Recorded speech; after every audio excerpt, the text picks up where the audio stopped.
So,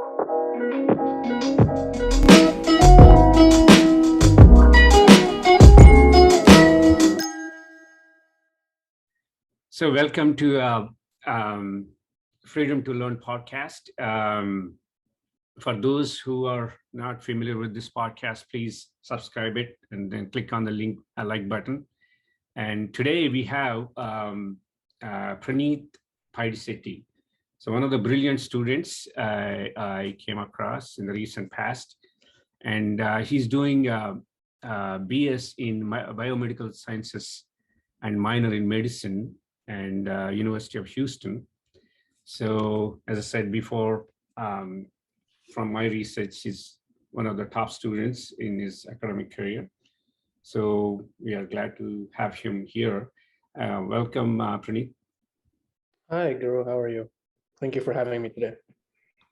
Sure. So for the viewers, why don't you tell us about yourself and your background a little bit and what you are up to nowadays, and we'll go from there.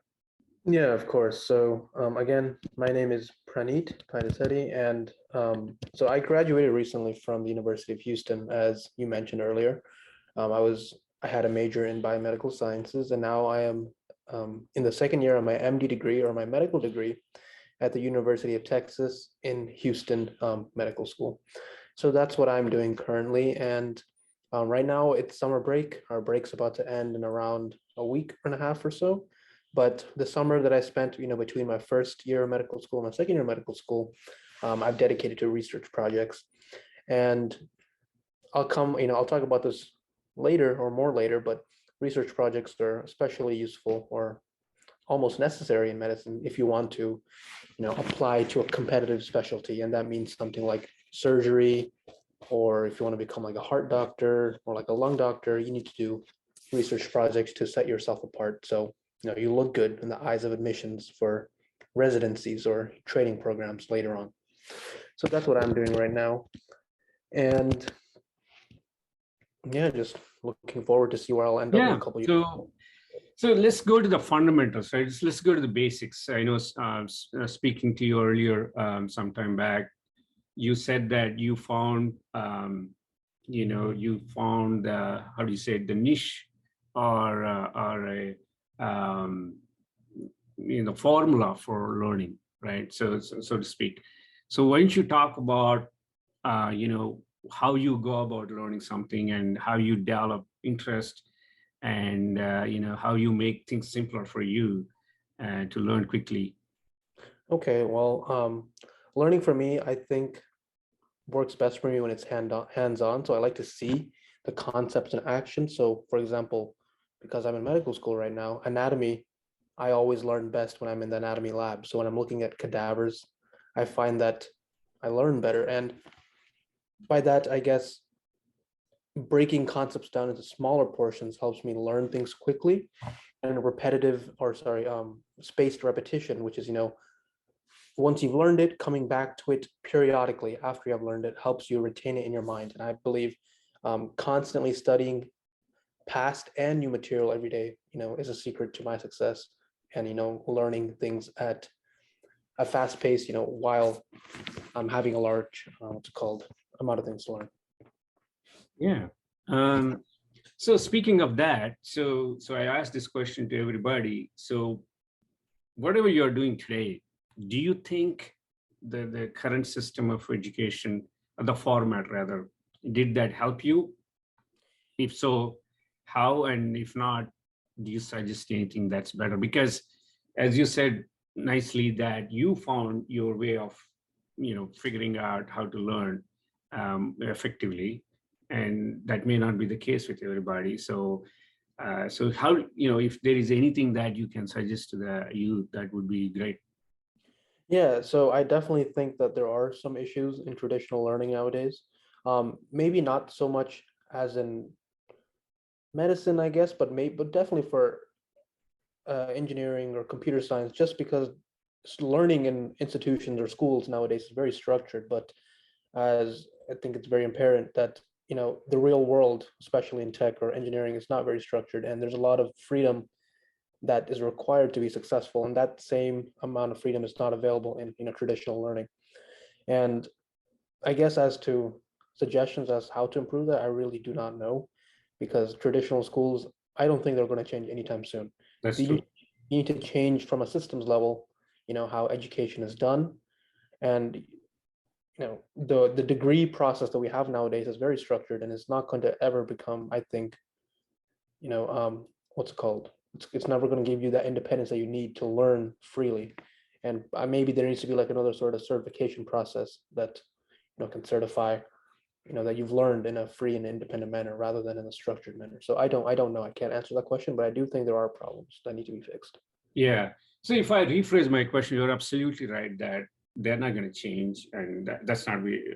I don't think anybody's going to attempt to change the system across the world. I think my question, if I had to rephrase, just like you found your way out to figure out things, would you suggest individuals to take certain steps towards making things better for them beyond what they see in the school, so that they can sort of ahead of the curve, so to speak? And yeah. Okay, so I guess for something that's more specific to me, so let me tell you a little something. So in medical school, again, education is very structured, but again, it doesn't work for everyone just because people like ideas to be presented in different formats and whatnot, right? And I consider myself to be one of those people in some sort of ways. So I don't find I find that our lectures at school are very boring and they're not engaging enough. So I actually don't watch lectures at all from our professors. I watch third-party resources, or I go on YouTube and I learn it myself. So I like to learn in a natural way. So I don't like as soon as I have a question, I like it to be answered. And traditional lectures won't offer that because professors are not going to stop to answer your question.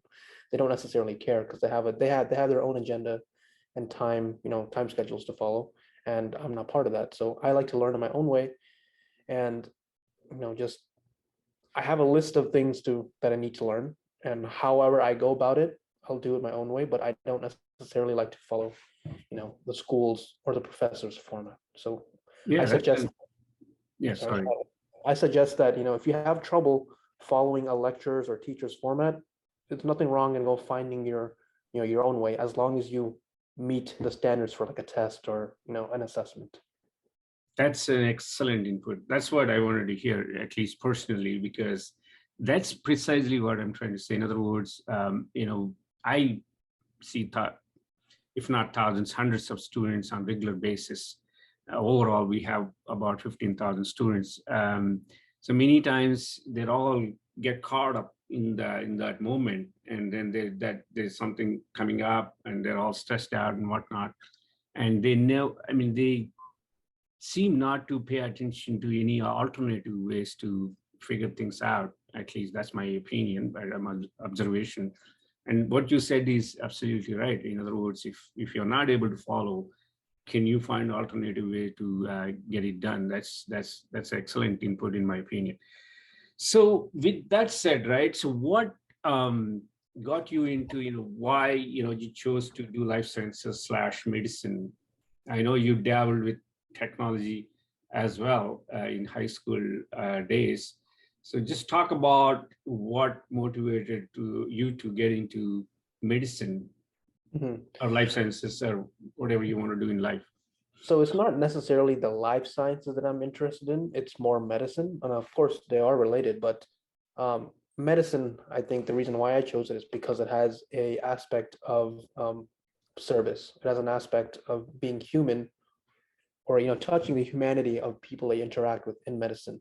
And let me just back up a little bit. So whatever I choose to do, in the future, I like my one of my requirements is that it has to be hands-on, and I have to be able to, work with my hands.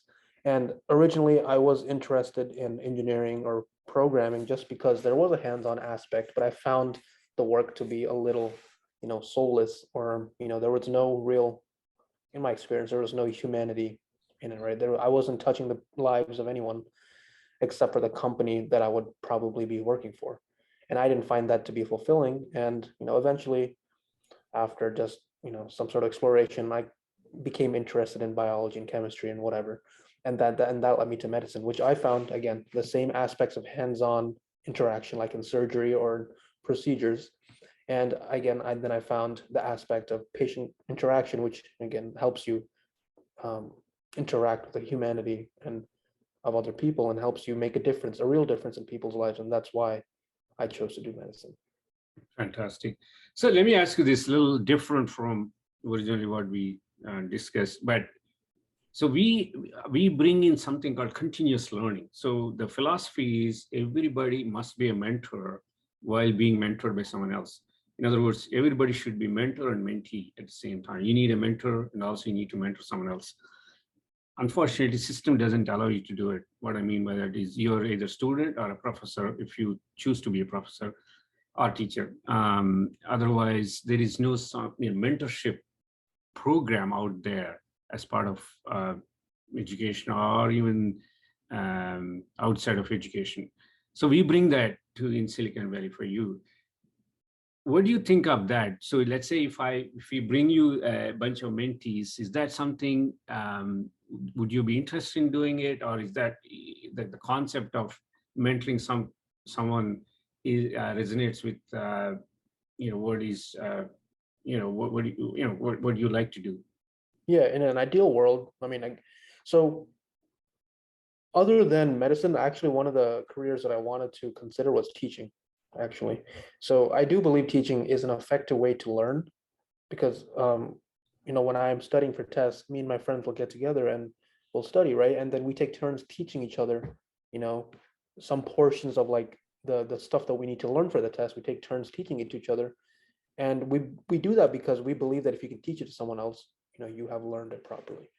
And again, this is another theme that medical schools or higher institutions are implementing in their curriculum, year by year, is that they want you to be able to teach the material. They want you to be able to teach younger students, just because they believe that learning goes both ways. You are continuously learning and you are continuously teaching as well, right? Because that's what education is. As to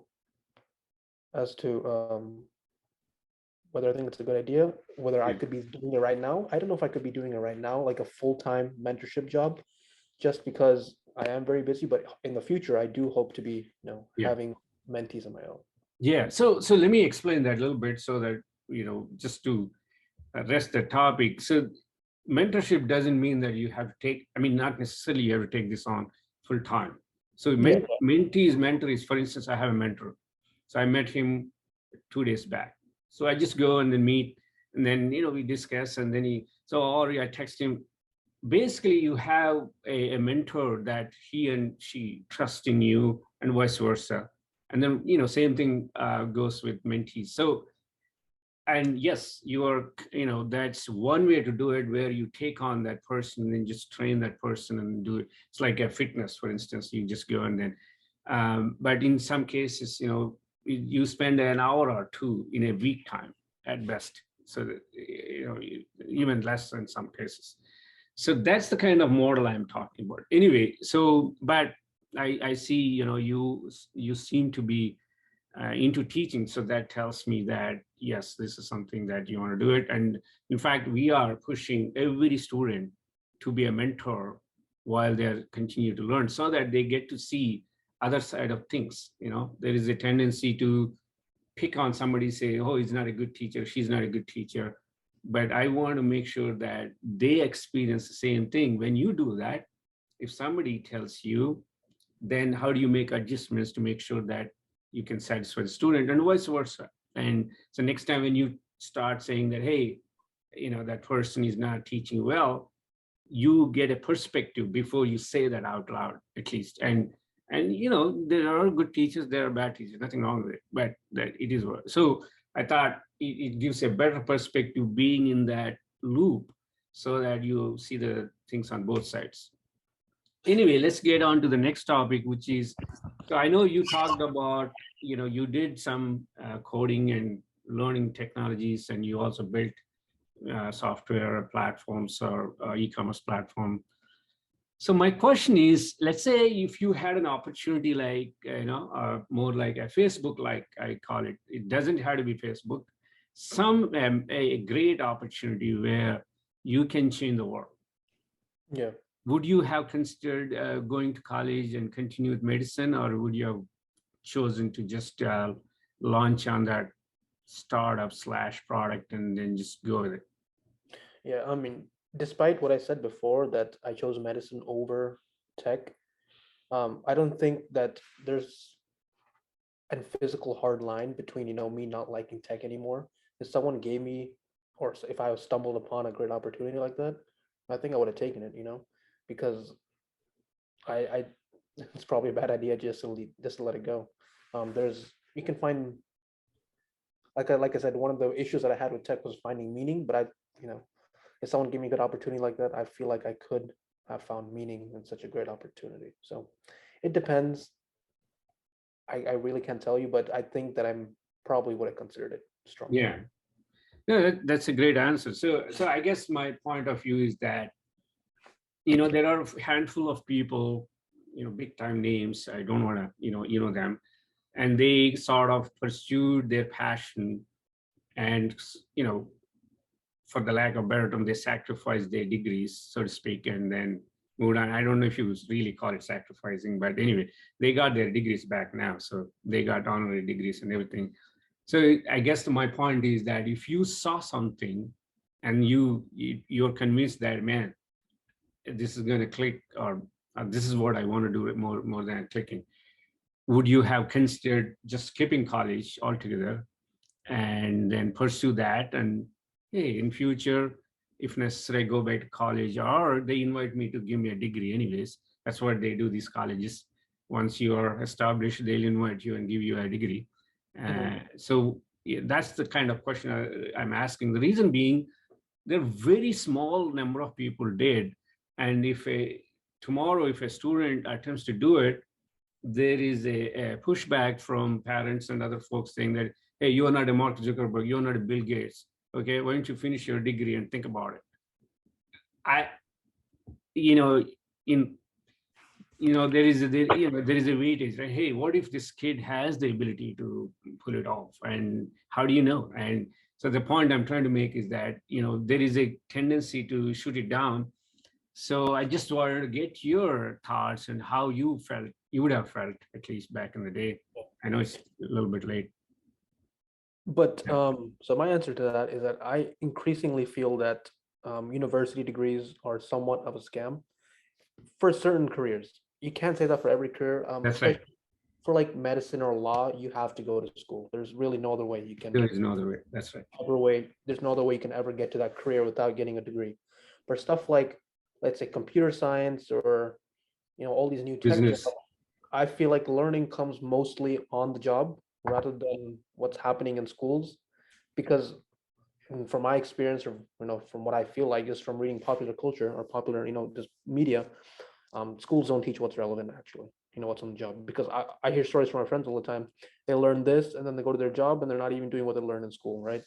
So if you could somehow skip these 4 years and get straight to your job, it'd be a lot of money saved, a lot of time saved, just a lot less struggle and a lot less confusion.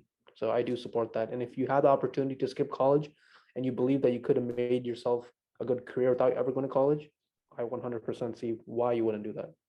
Yeah, I like that answer. Personally, I like that answer a lot. So the last, the few more things, I know you haven't seen the, so to speak, real world yet. I know you're still being a student. So this is where one of personally my pet peeves is that there is a half of your life, a human being life, roughly, is being spent in something called education, and it's a very long journey of learning. And with all due respect, and so my question is, there is a gap between real world and education. I have seen both, and at least in my discipline, I understand both sides, but you haven't seen the other side yet. But in your opinion, do you think there is a gap between, like, I think you mentioned that before, for certain disciplines it is there, and for medicine it's not there. So what do you think is the way to mitigate that gap? How do we reduce that gap? Do you have any thoughts? Yeah, so let me talk specifics to medicine. So there is a gap, I believe. What you learn in school is you're learning the highlight points, right? You're learning the main ideas, the classic topics and themes that everyone learns in medicine just because it is traditional to do so. But real life, we need. I'm in I'm in a meeting. I'm sorry. No worries. Yeah. No, but what was I saying? Yeah, so there is a gap between medical education and what we actually do in real life, just because real life is a lot more complicated. And when you're learning in a controlled environment like a school, everything is controlled, and therefore it's not as unpredictable as it should be. So, um, sorry, can we start this question over again? I got distracted. Yeah, I know. It's okay, no big deal. So what I was saying is there is a gap between academics and the real world. How do Yes. you mitigate that? You started explaining about the gap in the world of medicine. Yes, yes. And yeah, so go ahead. Okay, so how do we mitigate the gap? Okay, so like I said, there's a gap, I believe, in medical school versus real life medicine, just because medical school gives you controlled situations where everything, it's insulated from the real world and, therefore may not be applicable. But real world practice in medicine is obviously a lot more tough, a lot more edge cases that you had to deal with. There's a lot more, um, just random stuff that you never know about until you actually get to it. So the way I think you can mitigate that is to first of all, you got to change leadership. A lot of our leadership anywhere, honestly, maybe not tech, but like law and medicine, are very old people who are stuck in the past. And again, that's not a bad thing, but times are changing, and so things need to change too. So like I said it with tech, maybe you don't need to go to school and go straight to a job, because in that career path, learning happens on the job. And increasingly, I think that needs to happen to medicine too in some aspects. So let me tell you one thing. So in America, you go to medical school for 4 years, and then you go to a residency training for 4 years. But in Europe, what you do is you have 2 years of medical school plus 4 years of residency. So what that means is that they're not focusing as much on book education and traditional education, but rather they're focusing on practical experience. Yeah.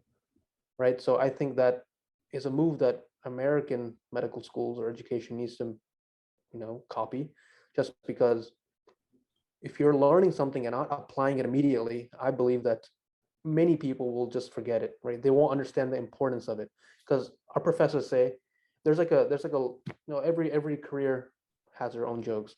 And whenever we learn about random stuff in medicine, we always joke that we'll never use it again. And the reason we think that is because we don't know what it's used for. We need to see it in action first, and then you won't say, you'll understand why you're learning it.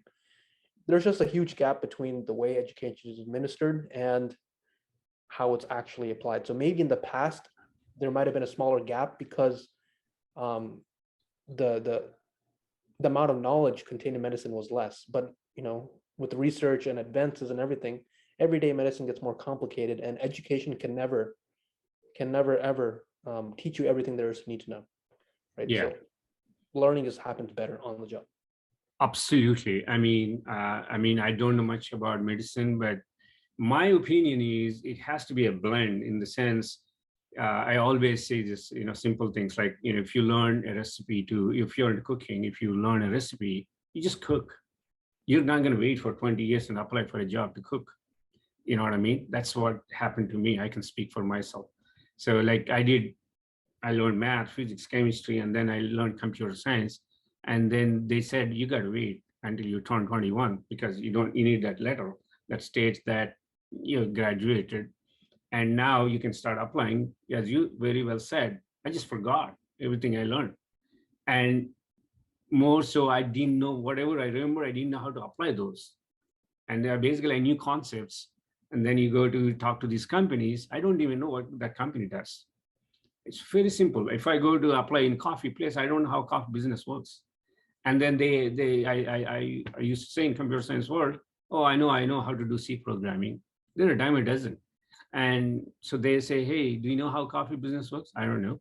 So anyway, that's where the massive disconnect is. And I was there in one of the, I was talking to people in Rice University, same thing. A square plus B square equals C square. Do you know where it gets applied? Everybody knows the formula, by the way, and nobody knows how where it gets applied. I told them, I also don't know. So I'm at a point, I just don't want to know anymore. I gave up on that. So the point is that as soon as I learned, I wrote the exam. After that, I said goodbye to those whole thing. And then quite a few subjects like that. And so, in other words, if I want to be well-rounded, so to speak, I the choice should be given to me to pick and choose what I like to do, rather than forcing me to do something that I was not even interested in at all to begin with. And then when I told them that I'm not interested, they said go and take tutoring and spend extra hours to get through it. So it's sort of hostile environment in a way, but I don't want to be um, overly critical about it, but that's how I felt. And you are absolutely right that in that sense, having you learn, you apply, and then you add to it. You apply and add to it. That's the best way to do it, regardless of the discipline, in my opinion. But again, I'm not an expert in medicine. I can speak for a few other disciplines.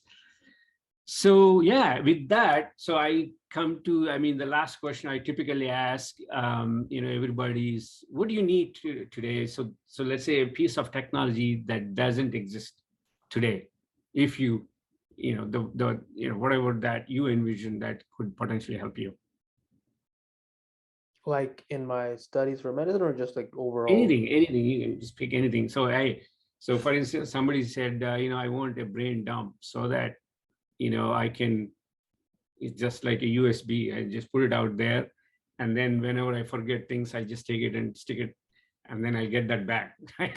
So it can happen though. Who knows? You guys know, you should know better all these things. Let's see.